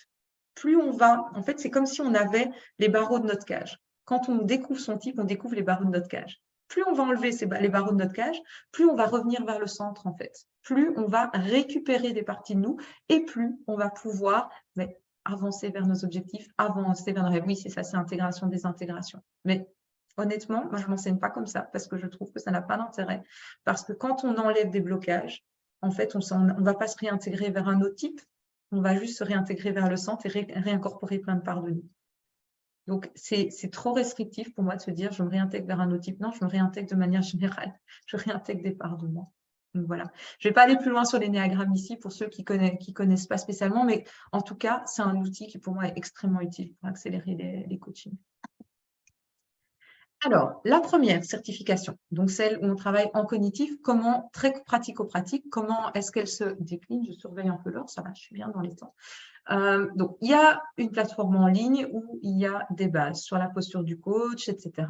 Alors, pour ceux qui sont déjà coach, pour que ce soit pas justement répétitif, ce sont des petites vidéos. Déjà, elles sont extrêmement courtes et elles sont toujours dans le questionnement. Elles vous invitent à aller voir plus profondément en vous et plus profondément ce qui se joue. Donc, même là, elles sont basées sur les principes ICF, donc de la Fédération internationale de coaching.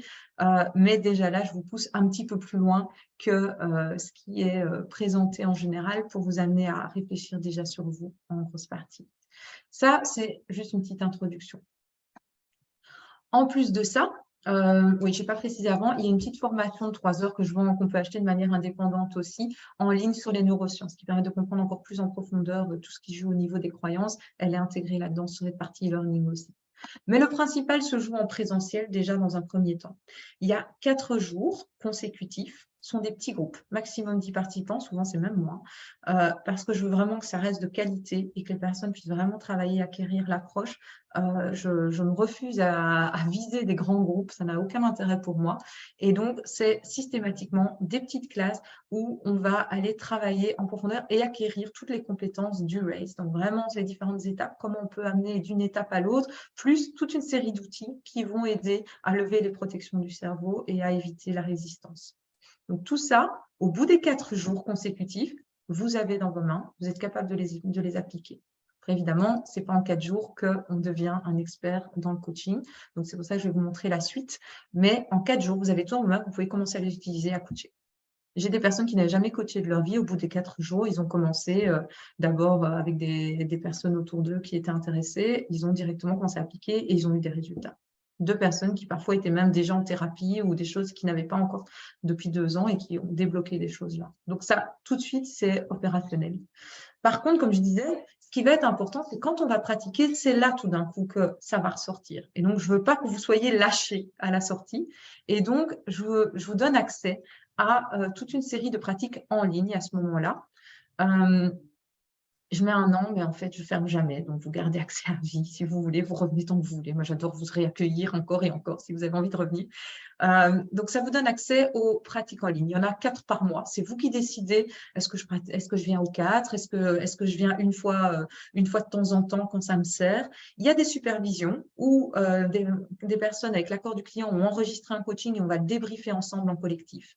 Il y a des coachings où c'est moi qui joue le coaché, parce que comme ça, je vous pousse plus loin et je viens vous titiller là où ça peut être compliqué, parce que comme ça, vous êtes blindé quand vous sortez, vous laissez pas emporter par les pièges de votre propre cerveau ou par là où vous emmène le client.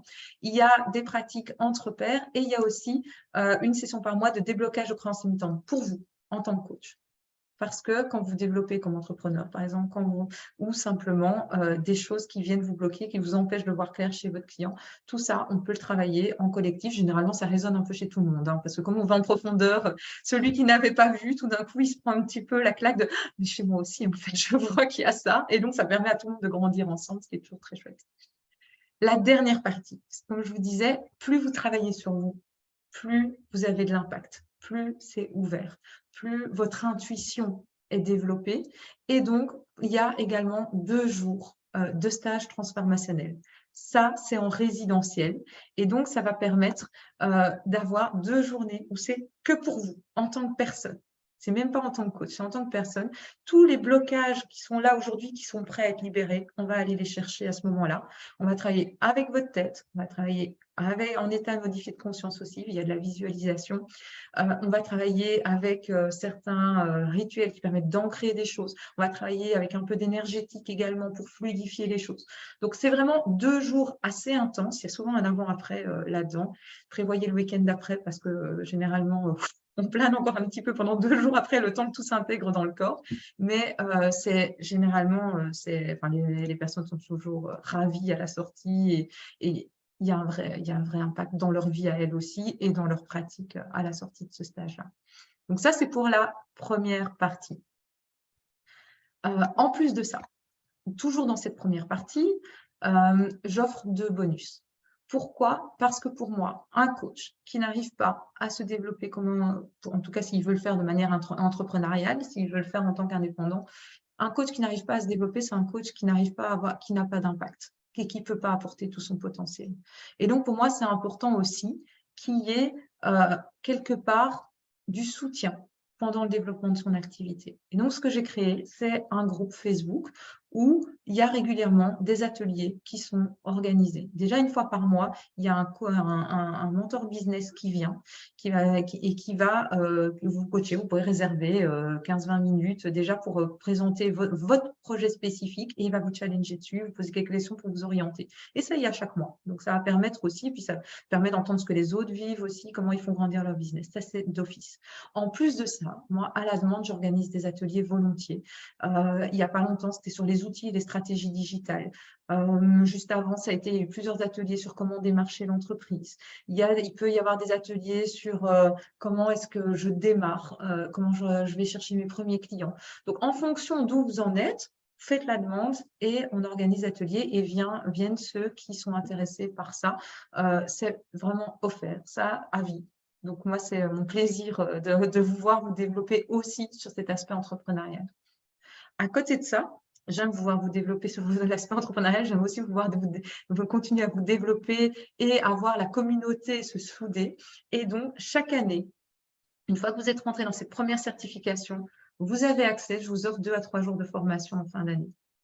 Je demande juste une petite participation pour le logement, la nourriture, mais les journées de formation sont complètement offertes et vous pouvez revenir aussi à vie tous les ans. Et ce qui permet d'avoir une communauté qui grandit. Je vous donne des mises à jour en coaching neuro-identitaire. Je vous partage des nouveaux outils de coaching que j'ai moi-même découverts. Et surtout, j'encourage les personnes qui sont là à proposer, si elles ont suivi une autre formation, quelque chose qui les intéresse, qu'elles ont envie de partager, si elles ont une autre expertise, à la partager aussi avec le groupe, ce qui fait que ça fait grandir tout le monde, ça continue à créer de l'ouverture, du développement personnel durant ces moments-là. Donc, pour moi, c'est vraiment important que vous vous sentiez à aucun moment lâché et que vous puissiez dire, bah, tiens, là, j'ai envie d'être plus présente, là, un peu moins, et que vous ayez ce choix pour vous de vous sentir soutenu quand c'est nécessaire et plus indépendant quand vous en avez l'envie. Ça, c'est pour ce qui concerne toute la première formation. L'approfondissement. Donc là aussi, il y aura un petit peu quelques clés en e-learning, pas tant que ça sur la plateforme, vraiment pour réancrer les choses aussi et les acquis. Et il y a une première session de présentiel, 3 jours, pendant lesquels on travaille principalement l'approche neuro-émotionnelle. Donc, comment est-ce qu'on va aller guider dans le corps, comment est-ce qu'on se connecte à soi, à l'autre, etc. Et en plus, j'aborde aussi les blessures, pour ceux qui connaissent les blessures de Lise Bourbeau, mais à un niveau beaucoup plus profond, beaucoup plus identitaire. Parce que quand on comprend ce qui se joue à ce niveau-là, et ça, c'est pas dans les livres de Lise Bourbeau, ça permet d'aller travailler aussi à un autre niveau. Ça permet de travailler sur soi à un autre niveau, ça permet de travailler, d'aider ses clients à un autre niveau également. Et donc ça, je le transmets là aussi dans l'approfondissement.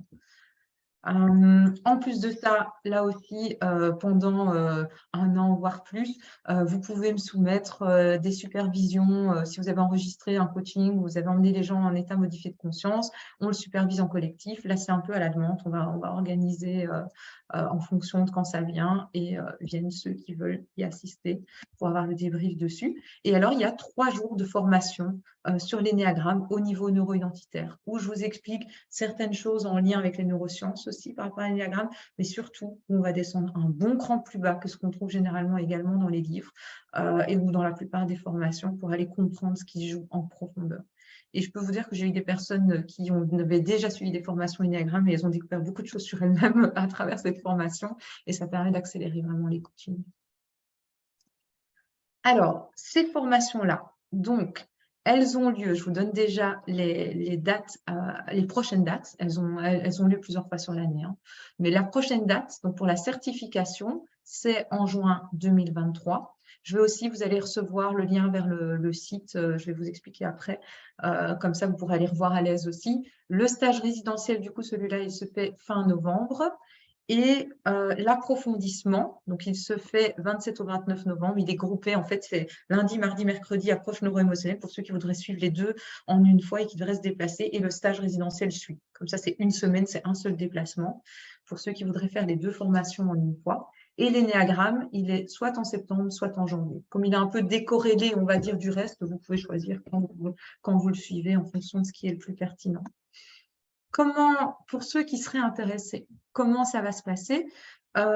Moi, je vais vous envoyer un mail avec toutes les informations, avec la possibilité de prendre un moment d'échange avec moi. Pourquoi? Parce que c'est important pour moi d'être sûre que cette formation va vraiment répondre à ce que vous recherchez par rapport à votre projet spécifique.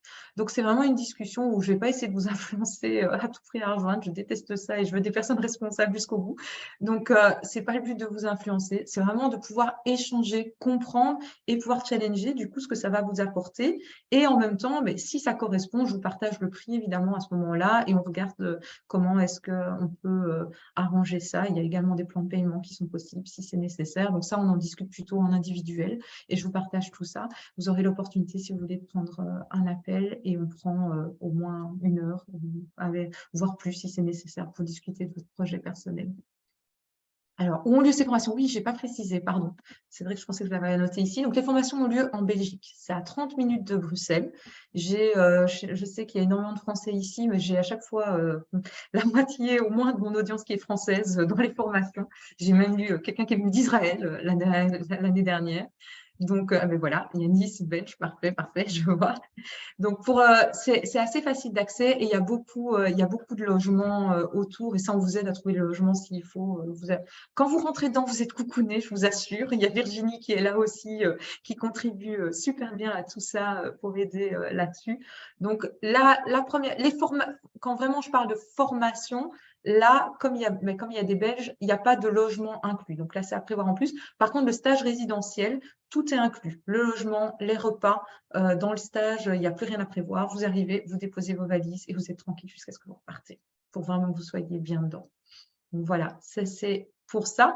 Qu'est-ce qui vous attend du coup? Je regarde s'il y a Alors, non, elle n'est pas reconnue RNCP. Pourquoi? Parce que je suis un organisme de formation belge et donc je ne peux pas demander la reconnaissance RNCP. Sinon, je l'aurais fait, mais en Belgique, ils ne veulent pas reconnaître des organismes belges, donc ce n'est pas reconnu RNCP. Par contre, pour ceux qui voudraient avoir la certification ICF derrière, donc la formation répond à tous les critères, on voit tous les principes ICF sont dedans, il y a le nombre d'heures suffisant, ça on peut en discuter, et là, vous pouvez faire les démarches pour l'ICF. CPF non plus, malheureusement. Comme je ne suis pas sur la France, je n'ai pas accès. J'ai essayé, mais ça ne fonctionne pas non plus. Donc, malheureusement, là-dessus, je n'ai pas ces options-là. Comment ça se passe? Je rouvrirai encore pour s'il y a encore d'autres questions après. Hein. Comme ça, je vous donne toute l'info.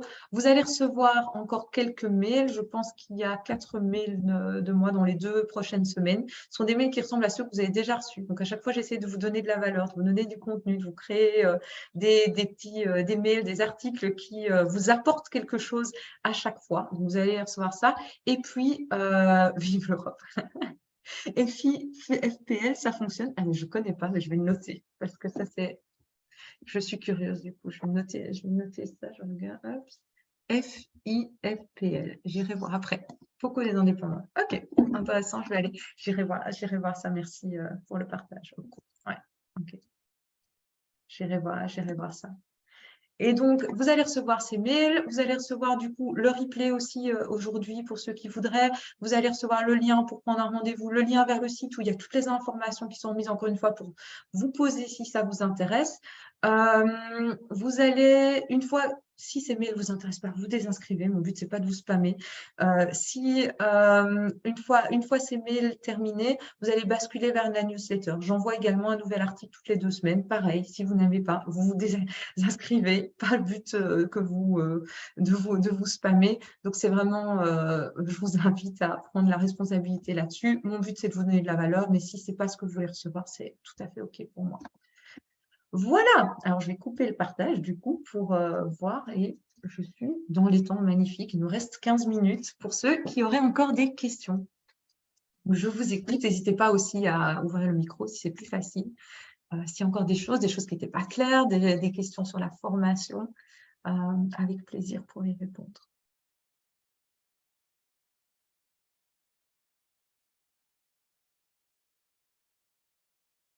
Cette formation existe depuis longtemps, depuis 3 ans, mais elle a continué à évoluer. Donc, au début, elle se donnait en un bloc. Ici, je l'ai décidé de la séparer et j'ai réinjecté beaucoup plus de neurosciences dedans. Parce qu'à l'époque, j'étais associée, la personne n'avait pas de connaissances spécialement en neurosciences. Donc, l'approche s'appuyait déjà dessus, mais c'était moins mis en évidence. Ici, j'ai réinjecté tout ça depuis. Donc, il y a des personnes depuis 3 ans qui ont été formées et qui ont des résultats, des super résultats avec leurs clients. Avez-vous déjà eu dans vos participants des accompagnants en deuil? Non. Par contre, j'ai déjà eu des questions sur est-ce que ça permet d'accompagner le deuil? Et oui, très clairement. Et là, je vais vous donner déjà une petite clé aussi. C'est que souvent, quand la personne qui reste dans le deuil, qui n'arrive pas à en sortir, c'est parce qu'il y a encore une loyauté qui est là par rapport à la personne. Elle a l'impression, quelque part, que si elle fait son deuil, si elle en sort, c'est qu'elle va abandonner définitivement la personne. Et donc, ça va être là-dessus qu'il va y avoir souvent besoin d'aller travailler. Et l'approche permet d'aller travailler là-dessus en douceur également. Donc, oui, ça permet de travailler ça, très certainement.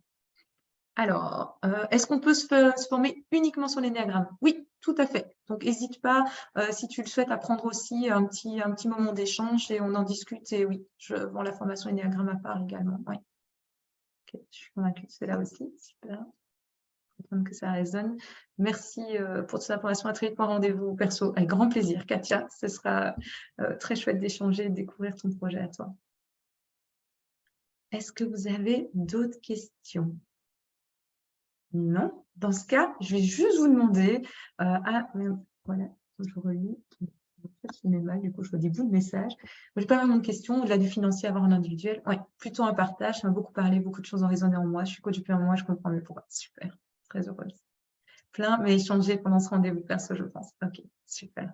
Ben, avec grand plaisir. Alors, il y a juste, je dois vous prévenir, mon agenda c'est chargé les 2 prochaines semaines. Donc, si vous voulez un rendez-vous urgent, dites-moi et j'essaye de coincer en plus de ce qui sera disponible dans le lien que vous aurez. Si pas, il y a beaucoup de chances que ce soit dans 2 semaines. Donc, ne vous découragez pas. Je suis là pour vous et on prendra vraiment le temps. Mais c'est vrai que c'est important pour moi de prendre le temps et du coup, je prévois quand même suffisamment de temps pour pouvoir discuter en profondeur avec vous et vous rencontrer. Alors, je n'arrive pas à avancer, oui, en perso aussi. Merci. Certification est-elle reconnue? Alors là, justement, pour faire reconnaître, donc elle n'est pas reconnue RNCP, puisque, comme je le disais, c'est un organisme belge. Par contre, elle peut être reconnue par l'ICF. L'ICF, parce que souvent les écoles n'expliquent pas comment ça fonctionne, il faut une formation de 60 heures. Donc là, quand vous cumulez les heures et un peu d'heures en ligne, vous avez ces 60 heures. Il faut que l'école aborde les différents éléments de la posture. C'est le cas. Donc, l'école répond à ce niveau-là. Après, l'ICF, pour être certifié ICF, il faut cumuler une centaine d'heures de coaching.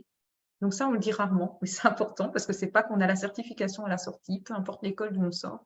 Et il faut avoir de la supervision, quelques heures de supervision avec quelqu'un qui est accrédité ICF. Donc ça, c'est à savoir. Et ça, c'est quelle que soit l'école, en fait. Et il y a un examen à passer avec 300 questions, si je me souviens bien. Donc ça, c'est important à savoir parce on peut toujours payer pour être juste accrédité ICF. Là, ils prennent juste l'argent et vous avez accrédité ICF. Ça fonctionne très bien. Mais pour avoir la certification ICF, là, il y a ce chemin-là à parcourir, quelle que soit l'école d'où vous sortez. Alors, j'ai malheureusement manqué le début de l'intervention. Il y aura-t-il un replay? Oui, il y aura un replay. Je vais l'envoyer aujourd'hui encore. Normalement, vous devrez recevoir un replay.